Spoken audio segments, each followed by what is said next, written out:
Anyone who is familiar with the video game The Witcher 3 Wild Hunt knows two things. One, it is arguably the best single-player video game ever made, and two, no matter how much the wind is howling, a game of cards always sounds nice. Gwent, perhaps? Gwent is a mostly optional side activity in The Witcher 3 Wild Hunt. It's a card game where you collect cards, build a deck, and then play the cards strategically to imitate a mock battle against your opponent. It is by far the best video game minigame ever made, and nothing else comes anywhere close to it. There are even many people that will claim it is the best thing about The Witcher 3. Now, I would not go that far, but it doesn't hurt that the highest stakes Gwent mission does take place at the Passiflora. But I want to explain in this video why I believe Gwent is so good, and why other open-world single-player games like this should try to learn from it. Picture yourself in the sprawling mythical realm of The Witcher 3 Wild Hunt, a world filled with monsters, political intrigue, and epic battles. Amidst all this, there's a hidden treasure, a game known as Gwent. It's more than just a card game, it's a unique and captivating experience that's woven into the very fabric of this fantasy universe. Gwent is the card game of choice for folks in this fantastical land, and even Geralt of Rivia, our weathered hero, can't resist a match or two. What sets Gwent apart is its brilliant fusion of strategy, luck, and storytelling. Imagine a deck of cards, each card representing armies, heroes, and creatures from the Witcher universe. These aren't just pretty illustrations, they're your path to victory. In Gwent, you start with a humble deck and draw 10 cards. Your mission? Win 2 out of 3 rounds by having more points on the board. Simple, right? But here's the catch. You can't replenish your hand between rounds, so every card you play counts. Now let's talk about the factions. Gwent offers 4 unique factions, each with its own strengths and tactics. The Northern Realms favor sheer power and especially ranged units, while the Nilfgaardian Empire excels in control and manipulation, having more spy cards than any other deck in the game. The Scoia'tael rely on guerrilla warfare, and the monsters, well, they unleash terrifying creatures upon the battlefield, focusing on swarming your enemy. But Gwent isn't just about playing cards, it's about the special abilities they possess. Some cards can obliterate your opponent's strongest forces, while others summon new allies or disrupt your rival's strategies. These abilities add layers of strategy and excitement to every match. Now, how does Gwent fit into The Witcher 3? Seamlessly. As you wander through towns and villages, you'll stumble upon Gwent matches. You can challenge various characters to a game, and the more you play, the more cards you can collect. These cards are more than just game pieces. They're artistic representations of the Witcher universe's rich lore. Gwent isn't a mere distraction, it's an integral part of The Witcher 3's world building. Characters talk about Gwent, and winning matches can lead to new quests and unique adventures, creating an immersive and interconnected experience. In conclusion, Gwent isn't just a minigame. It's an addictive, strategic, and immersive card game that enriches the world of The Witcher 3 Wild Hunt. It's a testament to the game's meticulous attention to detail and its commitment to delivering a captivating and multifaceted gaming experience. So as you step into Geralt's shoes, don't forget to take a break and enjoy a round or two of Gwent. You might just get hooked. So now let's discuss what makes it so much better than most minigames that you'll typically find in open world games like this. What makes Gwent so much better than Farkle in Kingdom Come Deliverance, or the various minigames like Poker, Blackjack, and Five Finger Fillet in Red Dead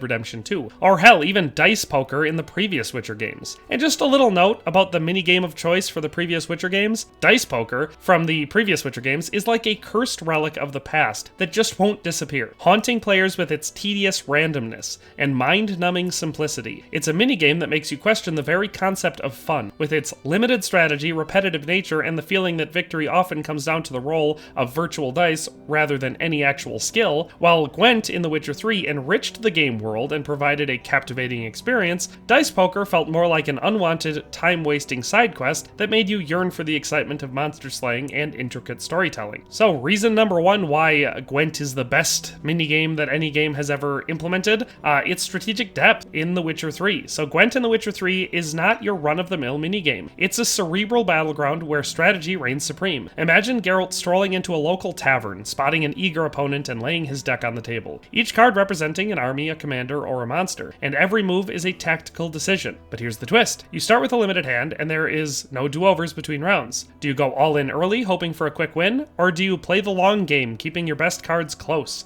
And those leader cards. They add another layer of strategy, with unique powers that can turn the tide of battle. Gwent isn't just about the cards, it's about predicting your opponent, bluffing and outsmarting them. It's a game of anticipation and psychology that unfolds as you try to unravel your rival's strategy, while guarding your own. With diverse opponents across the land, Gwent isn't just a diversion, it's a thrilling adventure in strategy, making it one of the greatest minigames in gaming history. Reason number 2, its immersive integration into the game. What sets Gwent apart from typical minigames is its seamless integration into the rich tapestry of The Witcher 3's universe. It's not an afterthought, it's an integral part of the game's world building. When you challenge someone to a game of Gwent in a tavern or meet a fellow enthusiast in the wilderness, it feels like a natural and immersive part of the experience. This isn't just about playing cards, it's about connecting to the characters and the world around you. Moreover, Gwent isn't merely a standalone diversion, it's a conversation starter. As you engage in matches, the characters you face don't just shuffle cards, they share tales, banter, and lore. They might reminisce about the legendary battles or provide insights into the game's factions. These interactions make the world feel alive and connected. You're not just playing Gwent, you're forging relationships and uncovering stories that enrich your experience. What's more, winning Gwent matches can have tangible consequences in the game. It can unlock new quests, open doors to unique adventures, or even lead to rare and valuable rewards. This creates a sense of purpose beyond just collecting cards. It makes you feel like your Gwent prowess has a meaningful impact on the world of The Witcher 3. In essence, Gwent isn't an isolated minigame shoehorned into The Witcher 3. It's a fully immersive experience that adds depth, personality, and storytelling to an already intricate game world. It's a testament to the developer's commitment to creating a holistic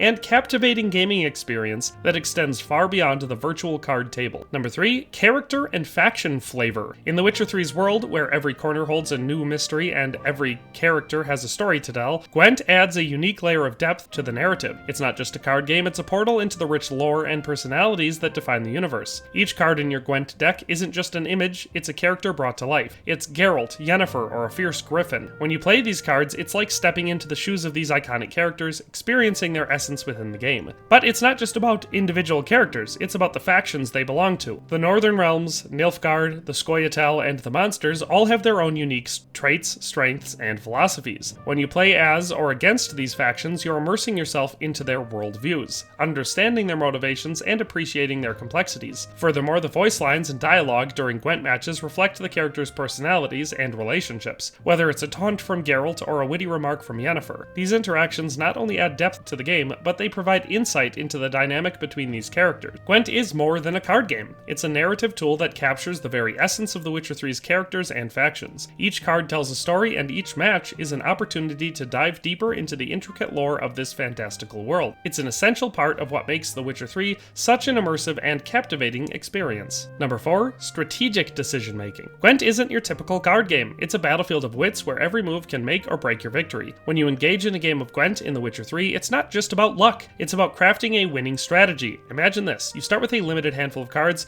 and you can't draw more between rounds. So you're going to be testing your resource management and foresight. Do you lead with your strongest cards to secure an early advantage, or do you conserve your firepower for later? This delicate balance between aggression and caution is at the heart of Gwent's strategic depth. Your choices extend beyond simply playing cards. They involve anticipating your opponent's moves and devising a plan to counter them. You'll need to read your opponent, predict their strategy, and adapt accordingly. Are they stockpiling cards for a massive final round, or are they aiming for a swift victory in the first? This dynamic keeps every match feeling fresh and engaging. Let's not forget the leader cards, each with a unique ability that can turn the tide of the battle. Knowing when to deploy your leader card's power is a crucial aspect of your strategy. Do you use it early to gain an advantage, or do you save it for a decisive moment when victory hangs in the balance? Moreover, Gwent offers various factions, each with its distinct playstyle. The Northern Realms, with their sheer firepower, especially in siege weapons, can be extremely devastating but a glass cannon. Nilfgaard excels in control and manipulation, like I've said previously, having more spy cards than anyone else, so you'll find yourself stacking up massive amounts of power. The Scoia'tael thrive on guerrilla tactics, having many troop types that can be used in multiple different levels, allowing yourself a versatility that the other factions can't compete with. And the monsters, of course, with their overwhelming force being a factor,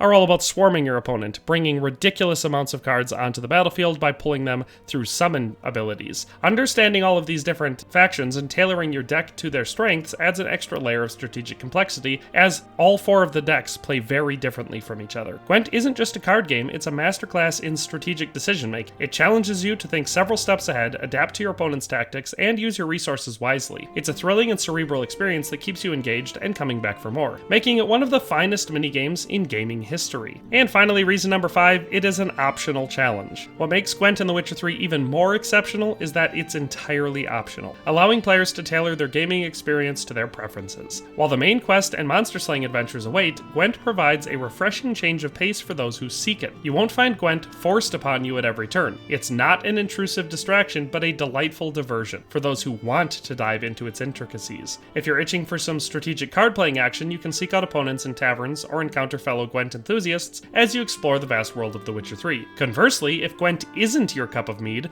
you can simply choose to ignore it. You won't miss out on essential story elements or progression. It's there for you to enjoy at your leisure. This flexibility in gameplay caters to a wide range of player preferences, from those who relish card games to those who prefer a pure action RPG experience. Gwent's optional nature doesn't diminish its significance, it enhances the game by offering a different layer of engagement. It's like having a diverse menu in a restaurant. You can choose the dish that suits your taste, knowing that the other options are available whenever you're ready. Gwent's status as an optional challenge is one of its strengths. It doesn't impose itself on players, but provides a satisfying and enjoyable diversion for those who want to explore its strategic depths. This flexibility adds to The Witcher 3's allure, making it even more outstanding as a minigame in the gaming world. But that's honestly it for today. I hope this video makes sense to you, as I honestly have wanted to make it for a long time. Gwent is a masterclass in exactly how to build side diversions into a game without negatively impacting the game in any way. Games like Farkle and KCD are fine, and I actually enjoyed them as a gameplay aspect, but for the most part, they offer a forgettable, if enjoyable, experience. And minigames like Dice Poker are frustrating and annoying more often than not. Gwent is a game that you want to play. You'll seek out new opponents and hunt down cards because it's just that much fun. And even if you don't, it works seamlessly as a background piece, always present, but that if you so choose, you can pretty much entirely ignore. Exactly what a minigame should always be. Thanks for watching another Dare to Game video. If you liked this video, please leave a like and a comment.